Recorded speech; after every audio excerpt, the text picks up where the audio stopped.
Hello, everybody. Welcome to the Buckeye Weekly podcast. I am Tony Gerdeman, here as always with Tom Orr. Tom, how are you doing? Good. We have a lot more elbow room as we're recording today. We decided to pare back down from 5 people to 2. Get back to our core beliefs, what we do well. Right. Run the ball, record podcasts with 2 people. Plus, now you'll get to talk today. That'll be fun. Well, I didn't say it would be smart or insightful. But we are back again following a full media day for Ohio State and Clemson. I didn't attend so much of Clemson, Tom. I know you were there, but we were both there. In fairness to me, I made it to Ohio State today. That was good. That was a very impressive performance by you. Thank you. I mean, if you bat 500, you make the Hall of Fame. That's all I'm saying. Yeah. So Ohio State, Ryan Day talked for what, an hour, 45 minutes? Yeah, he talked for everyone talked for 45 minutes. Right. Since we really want to deep dive the minutia of this event, the head coach started 15 minutes before everyone else, and then finished 15 minutes before everyone else. So everyone talked for 45 minutes within the span of an hour. But one of the things that we do, and we don't need to get too much into this, but when we get these full media days, we try to talk to as many young players as possible. So we don't really talk to many starters because we've been talking to them forever. Yeah, I didn't mess with Chase Young today. I didn't talk to Justin Fields. And to tell you how bad it gets, like at one point there's only one person over at Justin Fields. Mm-hmm. Like this is the starting quarterback at Ohio State, Heisman finalist, and only one person is over there to talk to him because, you know, we've seen him quite a bit this season. We have asked all of the questions that we have. There is not. I mean, you can kind of go say, okay, hey, how's your knee? And we got an update on his knee 2 days ago. So, but did you see the update today from his knee? I did not see the update on his knee. Up to 82%? No, he said they told me not to talk about my knee, so I'm not going to talk about my knee anymore because they don't want me talking about my knee. Okay, well, so we're not. He won't talk about his knee. Tom, what do you think of this growing conspiracy theory that he is totally lying and that the knee is okay? I guess that would be better for Ohio State if that was the case. I'm not sure I buy into that, but, you know, I also don't know how obvious it will be, you know, whether he's 85% versus 95% or 100%. Like, I mean, it might change how they approach stuff, but I don't know how much you're really going to be able to tell on the field. Like, aha, he was lying. He's actually 87% and not 85. It's almost like one of those hopeful conspiracy theories. This isn't quite exactly right, but like when Seinfeld, when they were eating the fat-free frozen yogurt, and they all loved it, they couldn't believe that it wasn't fat-free, and it turns out that it was not fat-free, even though it was advertised that way. This is not quite like Justin Fields' knee being maybe perfectly fine. So you're saying he has a fat knee? Is that what I'm just saying, maybe freeze it. Cryogenics, Tom. Oh, man, the wave of the future. That's what I'm saying. If it's good enough for Walt Disney, it's good enough for Justin Fields. So we'll see. He's supposed to be in a smaller brace, which it doesn't help his mobility. It limits it less than the big brace. It helps it by hurting it less. So, yeah. But but the downside with the smaller braces, then it's potentially more vulnerable if he gets hit. Then because he was in that smaller brace at one point and at Michigan, and then had to switch to the bigger brace, and he said it gives him more protection. It doesn't hamper him throwing the ball at all. It's just when he runs. So today we actually did get to talk to Jeff Hafley. And we also got to talk to Mike Yurcich, who is in the news because it looks like he is on his way to Texas to be the offensive coordinator because Tom Herman is kind of tired of calling the plays and getting the blame for bad offense, maybe. And so maybe he wants somebody else to get the blame. Maybe. And so you were there when Mike Yurcich was talking about his future at Texas. What did he have to say? Yeah, it was real interesting deja vu from last year, having the same conversation with Alex Grinch. And Alex Grinch, at that point, was rumored to be leaving to take the Oklahoma defensive coordinator job because he and Greg Schiano had been like co-defensive coordinators, but Schiano had really been the one in charge, and Grinch had, maybe not had as much say as he would have wanted to. And at Media Day at the Rose Bowl last year on December 30th, he just basically said, "Yeah, I'm not going to talk about that." And Yurcich today on Thursday at Fiesta Bowl Media Day, he was asked, are you interested in perhaps being an offensive coordinator at some point? Because right now he is the passing game coordinator. Mm-hmm. So he and Kevin Wilson and Ryan Day all kind of work together, and Yurcich's input is mostly on the passing plays and the scheme there. And he was asked, so would you potentially be interested in running your own offense, say at a school like Texas? And he said, not right now. My focus right now is on beating Clemson. And that's kind of a non-denial denial. There are reports out of Texas that's a done deal, that he's going to go coach for Texas. If you want to read the tea leaves, want to do a little media Kremlinology, Brett McMurphy was the one who was reporting. Oh, really? Yes. So Brett McMurphy was also the one who reported information that, about the Zach Smith, Urban Meyer situation. So you might think that perhaps that might indicate that Brett McMurphy has some sort of sources close to Tom Herman. That might be one possible explanation there. But I would say there's probably all of my readings on this situation and everything we're hearing. It seems like there's probably more than just smoke to this. Yeah, and also that Ohio State isn't super broken up about it, and the number of offensive coaches in America right now clamoring to work with Ryan Day and Kevin Wilson and Justin Fields and these receivers and these running backs. I think they're going to be okay. Yeah, I don't anticipate that Ryan Day is going to get down to like his fifth or sixth choice for offensive coordinator or passing game coordinator / quarterbacks coach. Here's a name I threw out earlier at lunch: Tim Beck. You did throw that name out. I threw it out. Like I threw it out. Like threw it in the garbage. And that is. And that's where it belongs. That is good. You said it, and I didn't have to say it. That's wonderful. Maybe but you know what, Tom? Hire Tim Beck. Bijan Robinson enters the transfer portal, comes to Ohio State. Fire Tim Beck, and now Bijan Robinson is locked in. Perfect. That's classy football. There it is. That is a little more Machiavellian than I think Ryan Day tends to be, but that is certainly one way they could go about it. Yes. You look at the results they've gotten with Yurcich this year, and they've had 47 touchdown passes and 1 interception. So if you're the quarterback coach and you're the passing game coordinator, yep, that's pretty good. Yeah. But Day himself is a quarterback. Day's background he played quarterback in college. He was a quarterback's coach, offensive coordinator. There's a whole bunch of Ryan Day in this offense too. And, Yurcich certainly deserves some of the credit. But, Kevin Wilson and Ryan Day have also done a pretty good job assembling offenses in the past and will probably continue to be just fine in the future. And I've credited Yurcich with bringing the under center stuff. And I think Ryan Day has said that was coming anyway, but he was so guarded when talking about the offense and the defense this spring in terms of what it's going to be, because he didn't want to let anybody know until they saw it for the first time. So I think they've been moving in these directions, and that's one of the reasons you go get Yurcich is for the stuff that he does, because that's what you want to do. You're not, you're not going to go get him to be the round peg in the square hole. You go match those two things up. But you've got Ryan Day, you've got Kevin Wilson. Honestly, you don't need anybody else, but because right, we still have an offensive spot to fill. Let's fill it. Yeah, and they'll end up with someone good and probably. A new perspective probably doesn't hurt.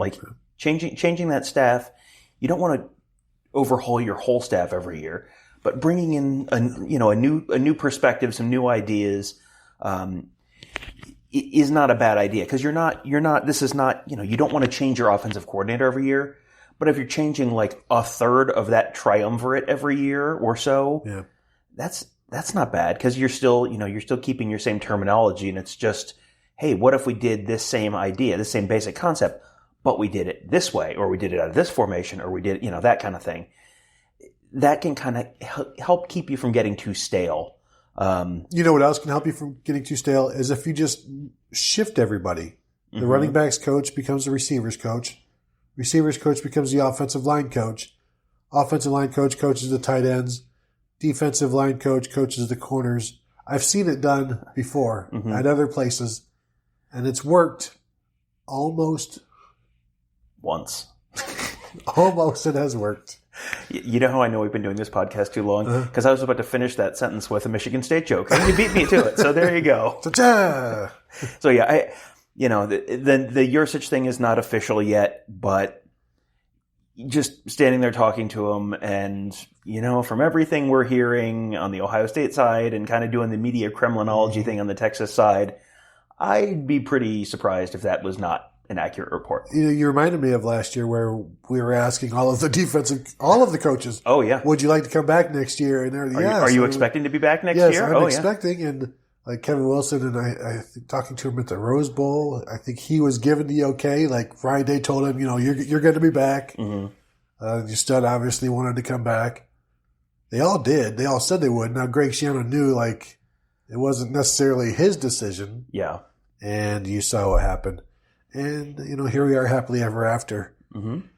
The old coach, Tom, Urban Meyer, he was here before Ryan Day. He took over. Football coach? Yes. He took over for Luke Fickell. Having him around Ohio State at a Fiesta Bowl has universally gone well, yes? That has always been a good thing for Ohio State in the Fiesta Bowl when Urban Meyer is here, yes? In fact, it is not, Tom. No. It is never actually. It went well against Notre Dame. Yeah. Okay. There you go. Once not in a game that really counted. No. So he was hanging out today, and I was walking by him, and he was talking to somebody in a Fiesta Bowl, had a Fiesta Bowl mic flag. So I'm like, okay, this is an official thing. I'll leave him be.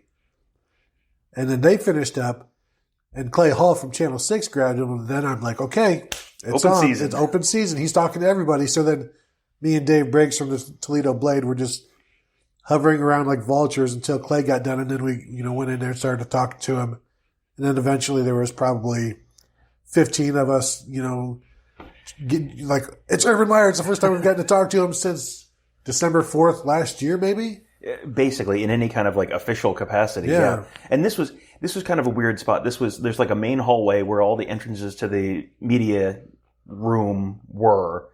This was down a side hallway, and I just kind of poked my head around the corner to look at what was going on, and just saw this group of people, and I was like, huh, what's that? Hey, that's Urban Meyer. So I hustled on down there as well. But yeah, it was a very impromptu thing, but he had some real interesting things to say. I loved, you wrote about, I thought was the most interesting thing that he talked about. He was saying that the first 7 minutes of this game are going to be maybe the most important, at least the most interesting, because it's the first time either of these teams will be playing somebody this talented.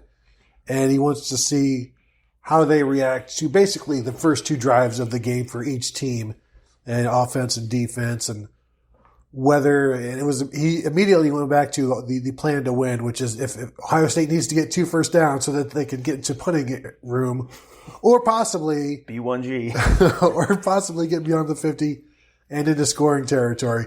But first it was, let's get enough room to punt. And you look at these two teams, and he was right. He's like, yeah, Michigan has good receivers, but they're not as talented all over. They don't have everything else. Like Wisconsin, no disrespect to Wisconsin and Penn State and Michigan, but they don't have it all over like Clemson does. And then he said the same thing about, Ohio State. Ohio State is a different animal for Clemson. And so he seems really, he's looking forward to it. And, standing behind him at the Big Ten championship game, he never seemed nervous, or he seems to be kind of enjoying this, which I think makes his family happy. I think it's probably better if he's not looking too stressed out as compared to how he looked on the sidelines last year. Yeah. That seems like a major upgrade in his lifestyle, and that's good for him, man. I mean, he was a fantastic college football coach, and he may be a coach again at some point in the future, but it seems like this is this has to be good for him to be doing what he's doing right now. And it may be driving him crazy on the inside. You never really know, but he looks healthier, happier. This is, it is, I think we always kind of had the sense that just the stress of the job and just the, all the stuff that makes you great and makes you one of the absolute greatest coaches of all time, just the absolute refusal to lose. I mean, you are going to lose sometimes, and then how you handle that, I mean, that can be real hard on you if you're losing a game or two every year. What I was just thinking this. Imagine him handing the program over. And I think one of the reasons he is so happy right now is because of how well things are going. Mm-hmm. What if Ohio State was 6-6 right now? Do you think he'd be so?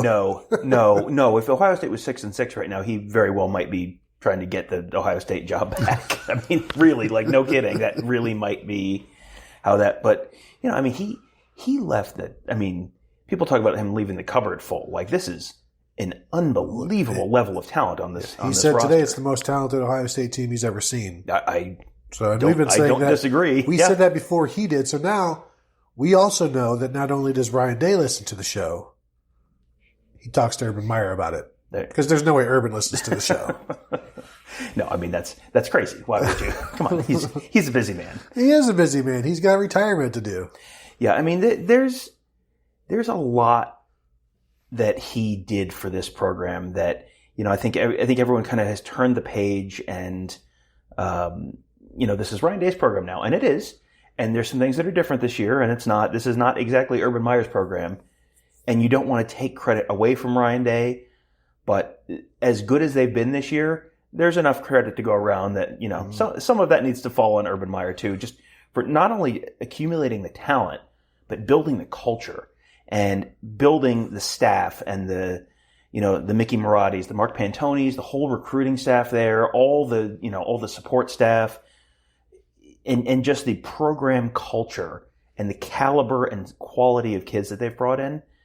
That is what has set Ryan Day up for success as much as just, hey, they're a bunch of good football players. And that's why Ryan Day is always talk about how thankful he is for what Urban Meyer has done for him. He's changed his life. And Bob Stoops and Lincoln Riley, Urban Meyer and Ryan Day, and then you've got what's his face in Washington doing it, Jimmy Lake. Yep, handing it down. So it's this.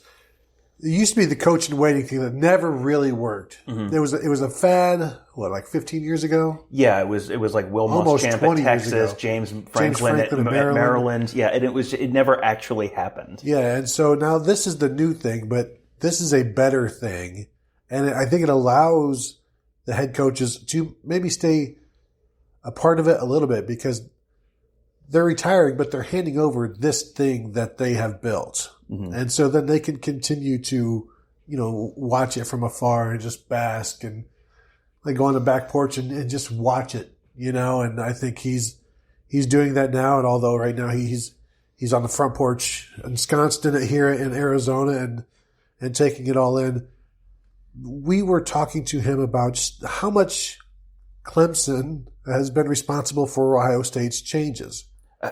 It's amazing. Clemson's a team that Ohio State has played 3 times in its history. It is one of 2 teams that Ohio State is 0-3 against. There are 2 teams that Ohio State has played 3 times or more that it has never beaten, Clemson and Florida State. That's it. And every single one of those Clemson games ended not just, they were all bowl games, ended the season.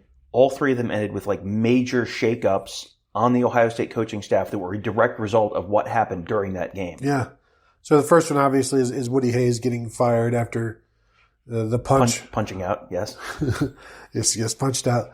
But then the 2013 game where Sammy Watkins left, Sammy Watkins right. Urban Meyer finally decided that I have to change this defense and I am going to make some calls for Everett Withers and I'm going to get him a head coaching job any damn where I can, and then encourage him to leave.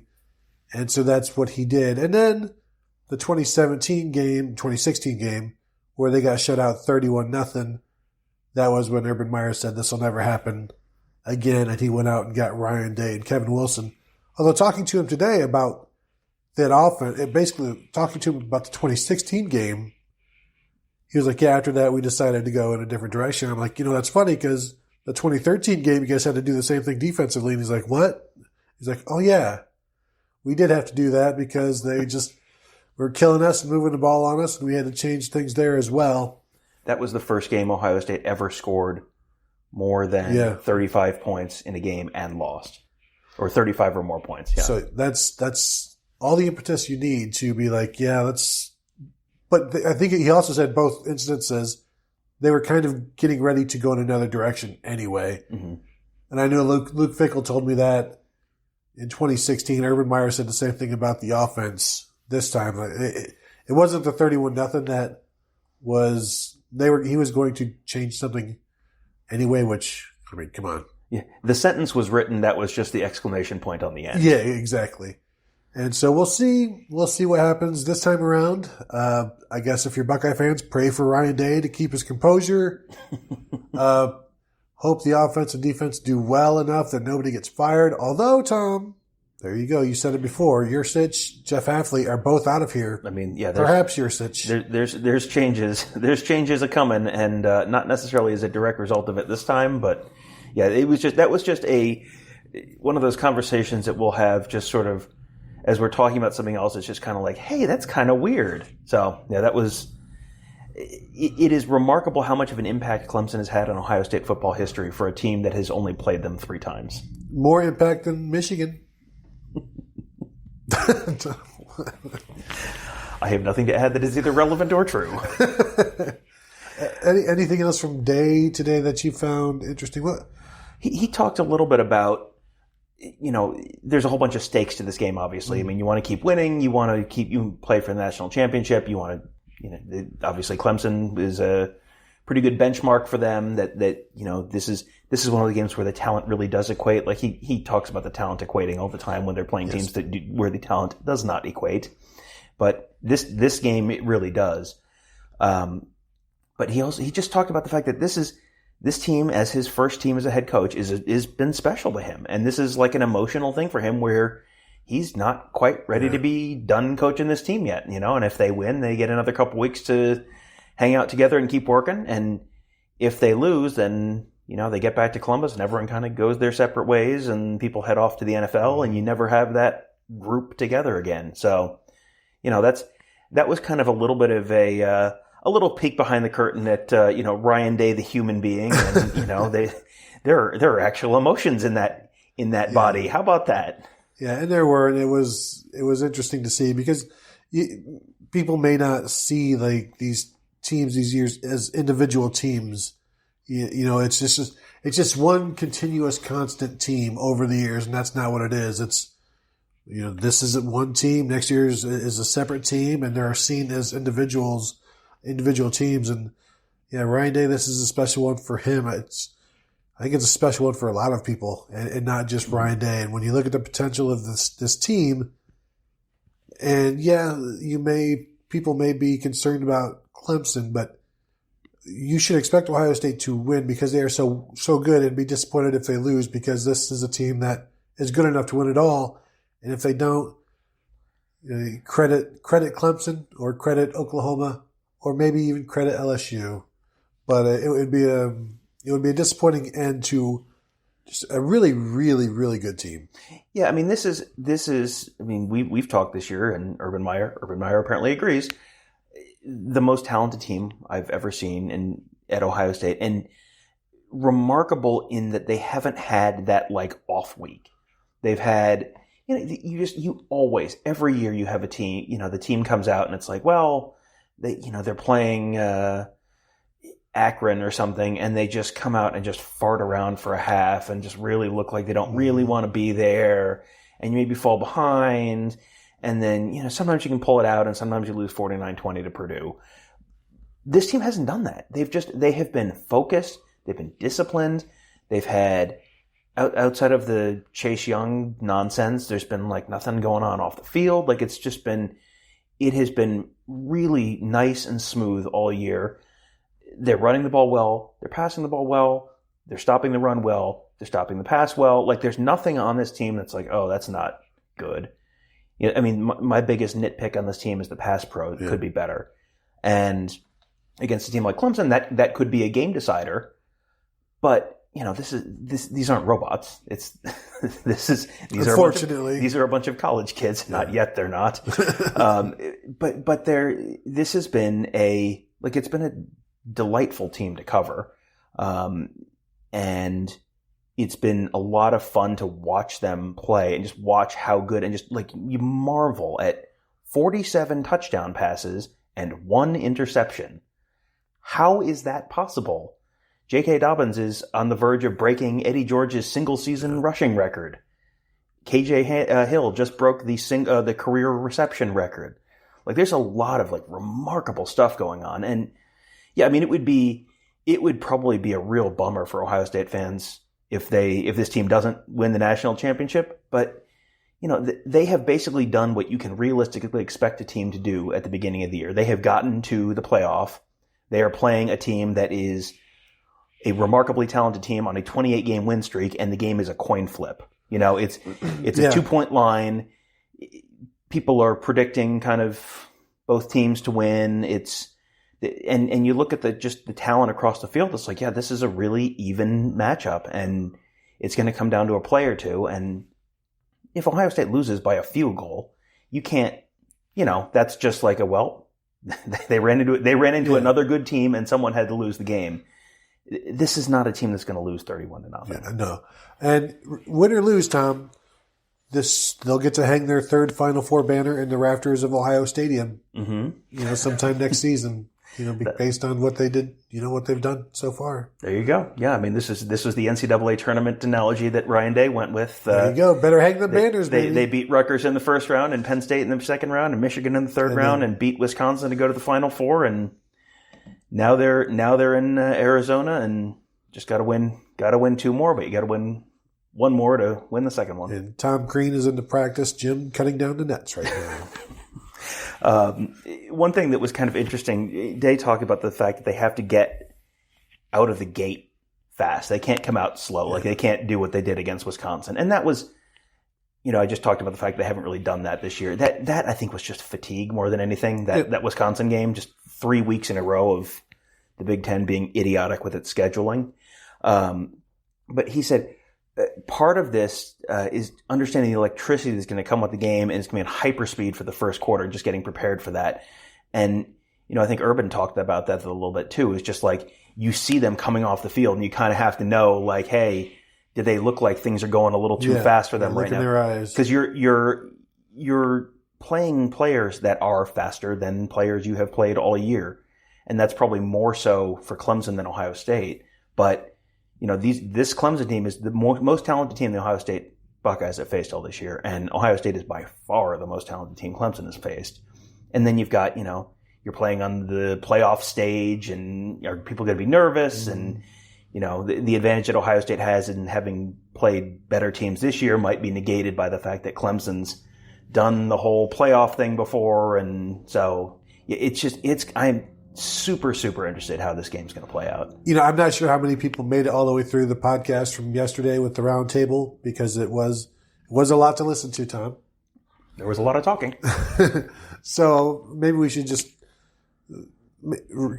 sort of recap some of what the Clemson guys were saying. Matt Connolly and Ben Bryden. They were thinking there's not the greatest pass rush from Clemson. The secondary, nobody's been able to take advantage of it yet, but they are vulnerable. The safeties. That's an area, Tom, where I think Ohio State, maybe their ears perk up. Not that they're. I was just going to say, not that they're listening to this. I mean, obviously they are. But if you're telling me, the pass rush on the defensive line isn't that great, and the safeties are susceptible, I'm like, hold on a sec. Because Ohio State has a quarterback, if you give him some time, sometimes he might take a little extra time. If you give him some time, Ohio State has receivers that can take advantage of safeties who are maybe have their eyes in the wrong place, or maybe are a little slow to react. I did hear one of the Clemson guys say, not last night, but in the hospitality, they expect Chris Olave to go catch a 75-yarder just because they don't have faith in the safeties. And it's been interesting to hear all of this talk where so many of the beat writers on Clemson have all of these doubts about the defense, which is the number one scoring defense in America. Right. And it's funny because it seems like the Ohio State writers, by and large, are looking at the issues that Ohio State has and kind of pointing at those. And the Clemson guys are looking at the issues that Clemson has and they're pointing at those. So, and these are not perfect teams. Right. But they're pretty evenly matched teams because again, the talent is pretty much the same. And they both have certain spots that are not disasters, but they're just kind of like little vulnerabilities. And it's just... That was the name of my first college band, Little Vulnerabilities. We were freshmen, just out of high school. What was your number one? What was your single? We didn't do singles, we did covers. What was your best cover? You remember Silverchair? I think it was Isaiah's Son. We did a lot of Silverchair. Basically, we were a Silverchair tribute band. Mm-hmm.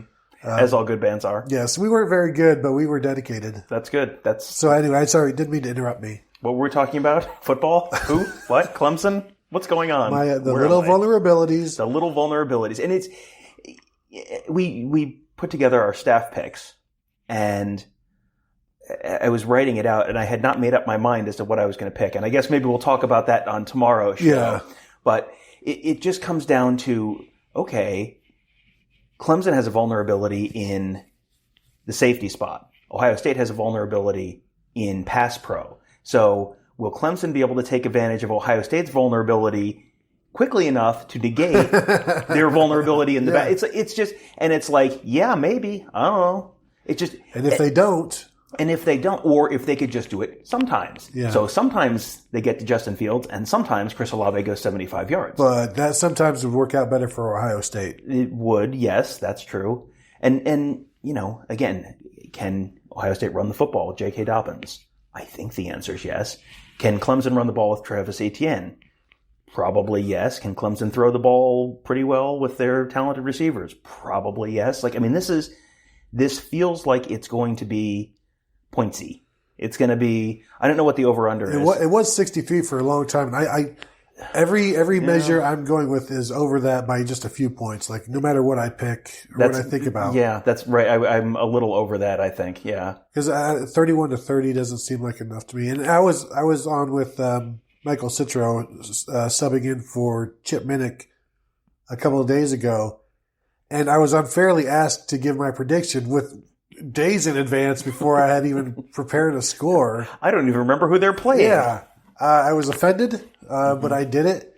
And with the full caveat that this doesn't mean I could be changing at any point. I'm just giving you something right now because this is what's popping into my head. And I went 34-31 Clemson. But the more I talk to the Clemson guys here, they are very, they're giving you insight. But maybe like you said, we're each talking about the weaknesses because that's what will decide the game. Like if those weaknesses are taken advantage of. Yeah, absolutely. And that's the thing. It's like when the teams are this close, it's going to be like one play. It's going to be one turnover, and it's just who has that one play? Who has the corner that turns his hips the wrong way? Who has the pass rush that just can't quite get there? And it's, this is one of these just incredibly small margin games where we almost can't anticipate what's going to be the deciding factor, which is one of those reasons that doing game predictions is kind of crazy and stupid, but everyone likes to read them, so it's okay. But yeah, it's going to come down to like one little thing. And this is, when they say championships can't be won in the summer, but they can be lost in the summer, this is why. Because all the crap that they spent all spring working on and fall camp working on, hey, make sure you get your head around when they're throwing the ball. Make sure make sure your hand placement is here when you're pass rushing. All that little stuff like that one, if you can get underneath an offensive lineman's arm with your swim move or your club, that might be what decides who gets to play for the national championship, it's crazy to think about, but this is like all those coaching cliches about, the importance of doing the little stuff right and all the crap you do in summer practice. Like this game is when that matters. And I know I said, and Matt Connolly took issue with this, like after the podcast, where I said, if Ohio State runs the ball and they protect Justin Fields, it doesn't. They can't lose. Clemson's offense basically doesn't matter. And so he's like, Clemson's offense doesn't matter. How can you say that? And basically, I'm saying Ohio State will outscore Clemson's offense if Ohio State does those two things. And I don't think Clemson can outscore Ohio State if those things are happening, because I expect Ohio State's defense to get more stops, because I like Ohio State's defense better because of that pass rush and because of the back end as well. I mean, nobody else has three corners like Ohio State, and sure, Justin Ross and T. Higgins are the best duo Ohio State has faced. But this, again, as Urban Meyer said, this is the best group that this team's faced. This is the best group. So I like Ohio State's matchups better. I'm not sure if I've convinced myself that Ohio State is going to win, but I'm closer than I was a couple days ago. Yeah, I mean, I feel like every time we have one of these conversations, that my pick starts slowly inching one direction or another in my head, and I can feel it doing that right now. But I've already sent it, so it's in, so it's official. It's locked in. It's locked in, yes. Yeah, it's just, I think that Ohio State should be able to run the ball. Like, I think Ohio State's run defense is better than Clemson's run defense. This reminds me a little bit of Clemson reminds me a little bit of Penn State, maybe. Like, they've got a pretty good run defense, but you might be able to take the top off that defense, and the pass rush might not be quick enough to get there. It just, and this is a more talented version of Penn State's defense. Like, Penn State has some players that are good enough to be like Clemson players, but they don't have like 11 guys out in the field all at the same time who are Clemson level players. But just structurally and some of the weaknesses and strengths, it reminds me a little bit of that Penn State defense. Yeah, I can see that. Anything else, Tom, before we wrap this up and prepare for another podcast tomorrow? Yes, first of all, we're going to do another podcast tomorrow, but then we're also doing a special Patreon bonus show, because we've had people ask, what's it like to cover a bowl game? And it's unusual. It's a very weird situation, and just kind of your days are kind of structured strangely, where you have this like burst of activity and then long periods where it's just like, well, we got to go write 15 things now. So we'll actually do a podcast breaking that all down, because we had a couple people ask us about that, because it's a little, I think there's people who look at it as, oh, you're going on vacation. It's like, well, no, not really. No, you do a lot of work so that you can get to vacation at 7 p.m. Yeah, exactly. So we'll put that on the Patreon site, patreon.com/Buckeye Weekly, if you want to check that out, where all of our shows are ad free, and then we have some bonus podcasts like that one coming up. So we want to thank you all for listening, and we will talk to you tomorrow.